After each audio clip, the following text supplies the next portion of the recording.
अस्सलामुअलैकुम। आज हम चैप्टर 14 का रिमेनिंग पार्ट जो है उसे कवर करने की कोशिश करेंगे। और जो टॉपिक हम आज स्टार्ट करने जा रहे हैं वो है मैक्सिमा एंड मिनिमा। इससे पहले हम डेरिवेटिव की कैलकुलेशन और उससे रिलेटेड जो कॉन्सेप्ट थे उन्हें ग्रिप कर चुके हैं। अब हम उसकी एक अप्लाइड टॉपिक की तरफ जा रहे हैं कि डेरिवेटिव का जो यूज़ है उससे हम किस किस तरह से फ़ायदा उठा सकते हैं। तो उसमें जो फर्स्ट एप्लीकेशन जिसके साथ आपका इंट्रोडक्शन कराया जा रहा है वो है मैक्सिमा एंड मिनिमा। इसका कंसेप्ट कुछ इस तरह से है कि जब आप किसी भी अलजेब्रिक फंक्शन का ग्राफ ड्रा करते हैं, राइट, तो आप देखते हैं कि जो नॉर्मली कर्व्स होती हैं उनका ग्राफ इस तरह से होता है, राइट, स्ट्रेट लाइन नहीं होता, कर्व लाइक होता है। तो ये जो कर्व लाइक ग्राफ है इसमें कोई एक ऐसा पॉइंट पॉसिबल है जो इस कर्व का मैक्सिमम वैल्यू y की अज्यूम करें, यानी ये वो पॉइंट है जिसका x एक्सिस से डिस्टेंस मैक्सिमम है, मैक्सिमम वैल्यू ऑफ y या x एक्सिस से डिस्टेंस मैक्सिमम है। तो ऐसा पॉइंट इस कर्व का मैक्सिमम पॉइंट कहलाएगा, राइट। और ऐसा पॉइंट जिसका x एक्सिस के से डिस्टेंस सबसे कम है या उसकी y पे वैल्यू सबसे कम है, उस कर्व का वो पॉइंट मिनिमम पॉइंट कहलाएगा। ये a जो है ये मैक्सिमा है और b जो है उसे मिनिमा या minimum value of the curve कही जा सकती है, राइट। अच्छा, ये तो कॉन्सेप्ट हो गया। अब बेसिकली हम किसी भी फंक्शन का ग्राफ ड्रा किए बगैर अगर ये मालूम करना चाहें कि इस फंक्शन की मिनिमम वैल्यू क्या होगी या मैक्सिमम वैल्यू क्या होगी, तो ऐसा हम सिर्फ डेरिवेटिव के यूज के थ्रू ही कर सकते हैं विदाउट ड्राइंग अ ग्राफ। यानी अब ग्राफ ड्रा नहीं करेंगे, ऐसा ग्राफ ड्रा करने के लिए जो लेबोरियस वर्क है उसमें इन्वॉल्व नहीं होंगे, बल्कि हम डेरिवेटिव की एप्लीकेशन यूज करके उसकी मैक्सिमम या मिनिमम वैल्यू तक पहुंचने की कोशिश करेंगे। अच्छा, ये मुमकिन है किसी ग्राफ की दोनों वैल्यू एग्जिस्ट करती हो, मैक्सिमम और मिनिमम। ये भी मुमकिन है कि किसी ग्राफ की सिर्फ मिनिमम वैल्यू हो, मैक्सिमम ना हो। और ये भी मुमकिन है कि किसी ग्राफ की मैक्सिमम वैल्यू है और मिनिमम नहीं है। तो तीनों सिचुएशन हो सकती हैं। और ये भी मुमकिन है कि हम जो एक्सट्रीम पॉइंट निकाल रहे हैं वो ना मैक्सिमम हो ना मिनिमम हो, राइट। तो बेसिकली तो एक तो ये टर्म याद रखेंगे, जो मैक्सिमम या मिनिमम वैल्यू कैलकुलेट करने के लिए जो हम कैलकुलेशन करते हैं हम कहते हैं searching the extreme points. Extreme यानी मैक्सिमम या मिनिमम, राइट। तो उसका तरीक़ाकार क्या है इस पर हम जरा देख लेते हैं। बेसिकली कोई भी फंक्शन अगर हमें गिवन है तो सबसे पहला काम जो हमें करना है, कोई भी y फंक्शन गिवन है, for example y is equal to 12x cube minus 48x square plus 48x। मिसाल के तौर पर एक फंक्शन है y is equal to 12x cube minus 48x square plus 48x। अब इस फंक्शन की हम एक्सट्रीम पॉइंट्स की सर्च कैसे करेंगे और एक्सट्रीम पॉइंट्स की जो आइडेंटिफिकेशन है उसे कैसे मुकम्मल करेंगे। यानी दो काम हमें करने हैं। एक काम ये है सर्चिंग एक्सट्रीम पॉइंट्स,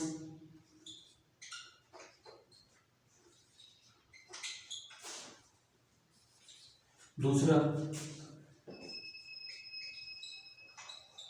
आइडेंटिफिकेशन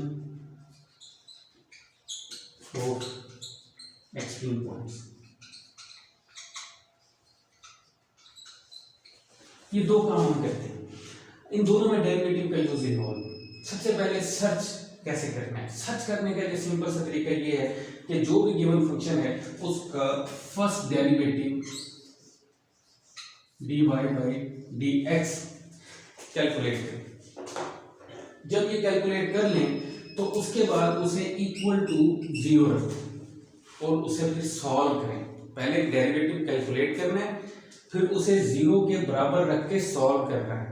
जैसे हम कोई क्वाड्रेटिक इक्वेशन सॉल्व करते हैं या कोई मल्टीनोमियल फंक्शंस को सॉल्व करते हैं, तो वो काम करना है। तो जब ये काम करेंगे तो आपको कोई ना कोई वैल्यूज ऑफ एक्स मिलेंगी। ये जो वैल्यूज ऑफ एक्स मिली हैं ये एक्सट्रीम पॉइंट्स हैं, लेकिन हम ये नहीं जानते कि एक्स की उन वैल्यूज पे फंक्शन मैक्सिमम है या मिनिमम है, राइट। तो ये जानने के लिए हम दूसरे स्टेप की तरफ आते हैं कि उन पॉइंट्स की आइडेंटिफिकेशन करना। वो आइडेंटिफिकेशन करने के लिए हम ये करते हैं कि सेकंड डेरिवेटिव कैलकुलेट करते हैं। जो पहला डेरिवेटिव कैलकुलेट किया उसको एक और दफा डिफरेंशिएट करेंगे तो वो सेकंड डेरिवेटिव हो जाएगा। वो कैलकुलेट करते हैं और उसमें फर्स्ट सेक्शन में जो एक्सट्रीम पॉइंट्स कैलकुलेट किए गए हैं उनकी वैल्यूज ऑफ एक्स पुट करते हैं, राइट। तो अब जो जवाब आता है उससे हमें पता लगता है कि ये जो पॉइंट हमने सर्च किया था ये मैक्सिमम है या मिनिमम है, राइट। इसमें सिंपल सी बात ये है कि सेकंड डेरिवेटिव में वैल्यू पुट करने से, किसी भी पॉइंट की वैल्यू पुट करने से, अगर वो नेगेटिव है यानी जीरो से छोटा है तो ऐसा पॉइंट मैक्सिमम होगा, और अगर ये जीरो से बड़ा है यानी पॉजिटिव नंबर आंसर आ रहा है तो ये मिनिमम पॉइंट होगा, राइट। और अगर ये इक्वल टू जीरो आ रहा है तो ना वो मैक्सिमम है ना वो मिनिमम है, बल्कि उसका एक और खास किस्म का पॉइंट है जिसे हम कहते हैं पॉइंट ऑफ इन्फ्लेक्शन। ये पॉइंट ऑफ इन्फ्लेक्शन क्या होता है ये लेक्चर के एंड में मैं आपको बताऊंगा, लेकिन अभी हमने जो आपको बताया वो ये कि आप किसी भी फंक्शन को लें और उसमें एक्सट्रीम वैल्यू पॉइंट को सर्च करें, एक्सट्रीम पॉइंट को सर्च करें। कैसे करें? फर्स्ट डेरिवेटिव लें, उसे जीरो के बराबर रखें। पहले फर्स्ट डेरिवेटिव कैलकुलेट करें, फिर उसे जीरो के इक्वल रख के सॉल्व आउट करें। तो आपके पास एक, दो या तीन पॉइंट, जो जितने भी पॉइंट्स एक्स की वैल्यूज है वो उसके सोल्यूशन के तौर पर आ जाएंगे। सिंपल सी बात है, अगर आपका लीनियर फंक्शन है तो एक वैल्यू आएगी, डेरिवेटिव कैलकुलेट करने के बाद फंक्शन लीनियर बन गया, एक वैल्यू आएगी। क्वाड्रेटिक बन गया, दो वैल्यू आएंगी। अगर 3 डिग्री का, 3 डिग्री का फंक्शन है तो तीन वैल्यू, तीन सोल्यूशन होंगे। एक सिंपल सा है, आप इसे रैशनल ऑफ मैथमेटिक्स कह सकते हैं कि जो जितनी डिग्रीज होंगी फंक्शन की उतने ही उसके सोल्यूशन आएंगे, राइट। अच्छा, तो हम उन सॉल्यूशंस को जो ले रहे हैं वो एक्सट्रीम पॉइंट्स हैं। उन एक्सट्रीम पॉइंट्स की आइडेंटिफिकेशन के लिए हमें सेकंड डेरिवेटिव कैलकुलेट करना है, और सेकंड डेरिवेटिव कैलकुलेट करके उन एक्सट्रीम वैल्यूज को बारी बारी पुट करना है, राइट। अब यही काम हम इस फंक्शन के साथ यहाँ पर करते हैं। मुझे कुछ स्पेस चाहिए होगी व्हाइट बोर्ड की, जिसके लिए मैं सारा इरेज कर रहा हूँ।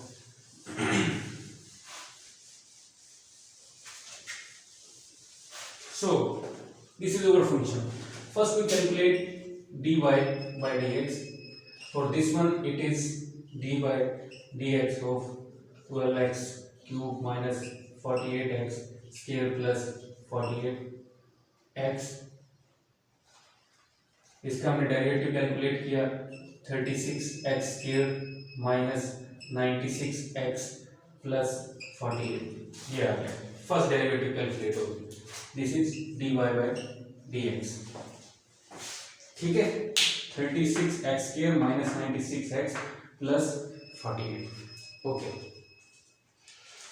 अब हम इस चीज को उठा के जीरो के इक्वल पुट करेंगे, यानी put dy by dx equal to 0.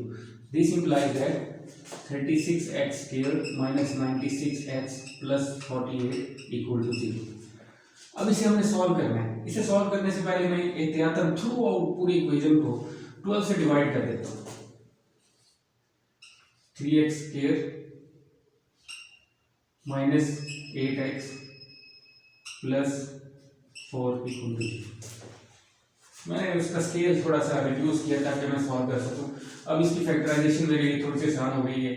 ये 3x square minus 6x minus 2x plus 4 equal to 0। मैं इनके पेयर बना लेता हूँ। 3x कॉमन लिया इसमें से तो यहाँ पे x माइनस 2 बचा, माइनस 2 कॉमन लिया इसमें से तो यहाँ पे x माइनस 2 बचा equal to 0। So x minus 2 and 3x minus 2। यहाँ से हमें सॉल्यूशन मिला x इक्वल टू 2 है and x equal to 2/3। 2 points x की 2 वैल्यूज मिली। अब ये x इक्वल टू 2 और x इक्वल टू माइनस 2/3 ये दोनों एक्सट्रीम पॉइंट्स हैं जो हमने यहाँ पर कैलकुलेट कर लिए, ठीक है। लेकिन हम ये नहीं जानते कि जब x 2 होगा तो ये फंक्शन मैक्सिमम होगा या मिनिमम होगा। इसी तरह हम ये भी नहीं जानते कि जब x माइनस 2/3 होगा तो ये फंक्शन मैक्सिमम होगा या मिनिमम होगा। इस आइडेंटिफिकेशन के लिए हम नेक्स्ट पोर्शन पर जाएंगे, नेक्स्ट स्टेप पर जाएंगे, जिसमें ये है कि हमें अब सेकंड डेरिवेटिव कैलकुलेट करना है। अच्छा, इन दो वैल्यूज की इंपॉर्टेंस है।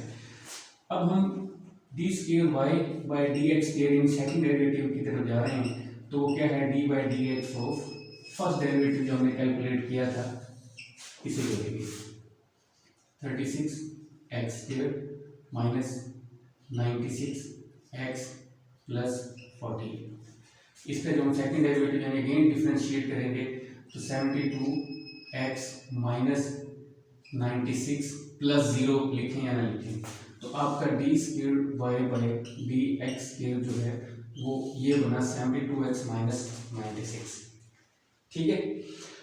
अच्छा, इसका हम इस्तेमाल करेंगे ये जानने के लिए कि इनमें से पॉइंट जो 2 पॉइंट्स हैं इनकी नेचर क्या है। तो वो कैसे करेंगे, D square Y by D X square पर पॉइंट पुट करेंगे x इक्वल टू 2। इसका मतलब है कि 72 मल्टीप्लाई बाई या अब x था उसकी जगह x की वैल्यू 2 लिख देंगे माइनस 96, राइट। अच्छा, अब आप जानते हैं कि 72 मल्टीप्लाई बाई 2 जब हम करते हैं तो ये 144 आता है, ठीक है। 144 में से 96 को जब हम माइनस करेंगे तो ये तकरीबन 144 minus 96 8 48। Okay, so 48 is the answer आया 48 and it is greater than 0। if it is, since it is positive and it is greater than 0, this implies that y is minimum at x equal to 2, क्योंकि ये positive आएगा। जब ये answer positive आएगा तो उस point पर curve minimum पर है। क्यों है ये मैं बताऊंगा, right.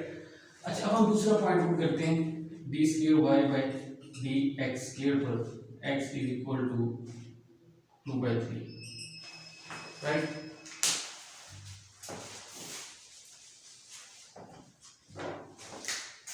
This implies that 72 into 2/3 minus 96। Okay, 2/3 को मल्टीप्लाई करें तो ये बेसिकली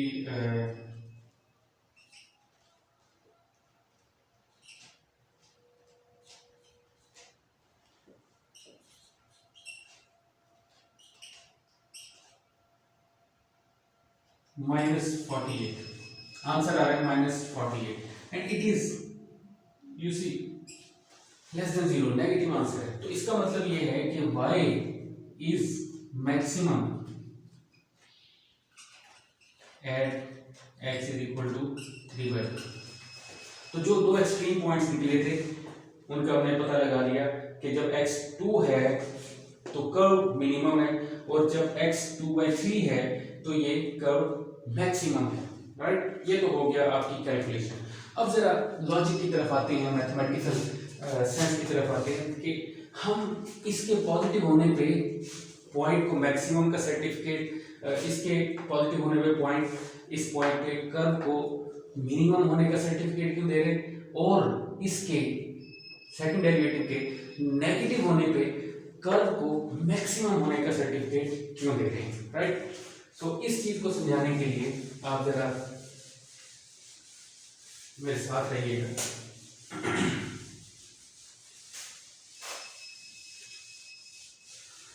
जब हमने डेरिवेटिव स्टार्ट किया था तो मैंने आपको बताया था कि if it is a curve, right, if it is a curve, तो जो डेरिवेटिव है वो आपको इस कर्व पे किसी भी एक पॉइंट पे स्लोप ऑफ टेंजेंट का बताता है, राइट। ये पॉइंट है, इस पॉइंट पर टेंजेंट का स्लोप क्या है, राइट। यानी टेंजेंट लाइन वो लाइन होती है जो किसी कर्व के सिर्फ एक पॉइंट से गुजर रही है और स्लोप उसका इंक्लिनेशन होता है, राइट। तो एक इंटरेस्टिंग बात ये है कि जब भी कर्व मैक्सिमम पर होगी तो इस पॉइंट पर जब आप टेंजेंट ड्रा करेंगे तो ये सीधी लाइन यानी पैरेलल टू एक्स एक्सिस होगी। जब कोई line parallel to X axis होती है तो उसका जो एंगल है वो 0 डिग्री होता है, राइट। तो इंक्लिनेशन उसका 0 होता है, उसका स्लोप 0 होता है, राइट। तो इसी तरह से जब कोई कर्व कि इंतहाई मिनिमम पॉइंट पर आप टेंजेंट ड्रा करते हैं तो वो भी पैरेलल टू एक्स एक्सिस होती है यानी स्लोप 0 होता है, राइट। तो हम जो फर्स्ट डेरिवेटिव लेते हैं, फर्स्ट डेरिवेटिव लेने के बाद यानी आप जब D Y by D X calculate करते हैं तो लेने के बाद आप देखना ये चाहते हैं कि वो कौन सी वैल्यू ऑफ एक्स है जहां पर ये 0 है यानी टेंजेंट का स्लोप 0 है, और इसे सॉल्व करते हैं। इसे सॉल्व करते हैं, आपके पास एक्स की कोई वैल्यू आती है। ये जो वैल्यू आती है इसका आपको ये नहीं पता ये मैक्सिमम का 0 है या मिनिमम का 0 है, यानी यहाँ पर टेंजेंट का स्लोप तो 0 है लेकिन क्या वो 0 जो है वो किसी पॉइंट के मैक्सिमम पॉइंट की वजह से 0 है या मिनिमम होने की वजह से 0 है। तो इसकी आइडेंटिफिकेशन के लिए आप सेकंड डेरिवेटिव कैलकुलेट करते हैं। जो सेकंड डेरिवेटिव कैलकुलेट करते हैं तो ये बेसिकली जो स्लोप्स का लोकस बन रहा होता है, टेंजेंट्स के स्लोप्स का जो लोकस बन रहा होता है उसका फर्दर स्लोप ले रहा होता है। यानी for simplicity you can say कि ये थोड़े से आगे जाकर उसका इस मैक्सिमम पॉइंट से थोड़ा सा आगे जाके उसकी टेंजेंट का स्लोप ले रहा होता है। अब ये थोड़ा सा आगे जाके अगर ये स्लोप यूं हो रहा है तो इसका मतलब है नेगेटिव स्लोप है, और अगर ये थोड़ा सा आगे जाके स्लोप यूं हो रहा है तो इसका मतलब पॉजिटिव है। तो थोड़ा सा आगे जाके हम जब स्लोप लेते हैं तो हम ये देखते हैं कि क्या थोड़ा सा आगे जाके स्लोप से थोड़ा सा आगे जाके मैक्सिमम पॉइंट से एक्सट्रीम पॉइंट से थोड़ा सा आगे जाके स्लोप पॉजिटिव है या नेगेटिव है। अगर वो पॉजिटिव हो रहा है तो इसका मतलब है कि हम मिनिमम पॉइंट से थोड़ा सा आगे, अगर वो नेगेटिव हो रहा है तो इसका मतलब है कि हम मैक्सिमम पॉइंट से थोड़ा सा आगे। तो पिछला पॉइंट क्या था, अगर हम हमारा स्लोप नेगेटिव हो रहा है आगे जाके तो पिछला पॉइंट मैक्सिमम था, अगर थोड़ा सा आगे जाके हमारा स्लोप पॉजिटिव हो रहा है तो हम पिछला जो पॉइंट छोड़ गए हैं वो मिनिमम पॉइंट था, राइट। तो ये आपका टॉपिक था मैक्सिमा एंड मिनिमा का, और इसकी बेस पर आप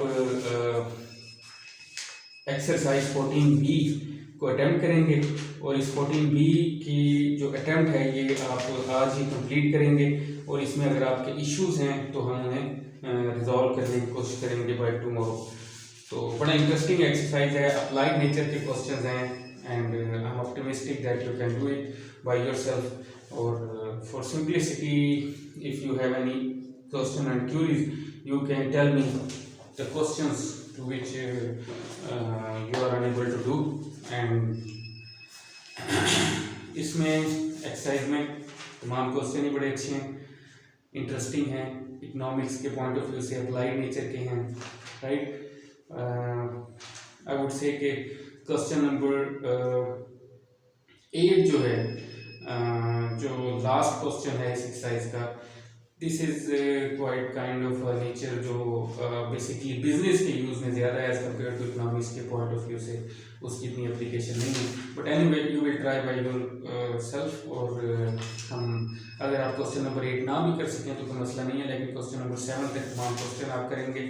उसके बाद नेक्स्ट टॉपिक आपका पार्शियल डेरिवेटिव्स का है, उसकी एक्सरसाइज भी आप छोड़ दें और उस टॉपिक को भी आप छोड़ दें, क्योंकि आप जब नेक्स्ट सब्जेक्ट मैथमेटिक्स का पढ़ेंगे नेक्स्ट सेमेस्टर में तो उसमें पार्शियल डेरिवेटिव को हम कम्प्रिहेंसिवली कवर करेंगे। उसके बाद प्रॉब्लम सेट 14 है, ये अगेन इसमें आप सिर्फ पार्शियल डेरिवेटिव के क्वेश्चन छोड़ दीजिएगा, और जहाँ तक मेरा ज़ाती ख्याल है आप इसके क्वेश्चन नंबर 8 तक इजीली जा सकते हैं। क्वेश्चन नंबर 3 स्किप करेंगे और क्वेश्चन नंबर 8 के बाद आने वाले क्वेश्चंस को स्किप कर सकते हैं, राइट। तो ये आपका चैप्टर नंबर 14 था। और इसको आप एक्सरसाइज को सॉल्व करने की कोशिश करेंगे। अगर कोई इशू होगा तो हम इन क्वेश्चंस को जो आपके प्रॉब्लम्स वाले क्वेश्चंस होंगे उनको सॉल्व भी कर देंगे जिन जिन क्वेश्चन में मसला होगा। So this is all for today, thank you very much.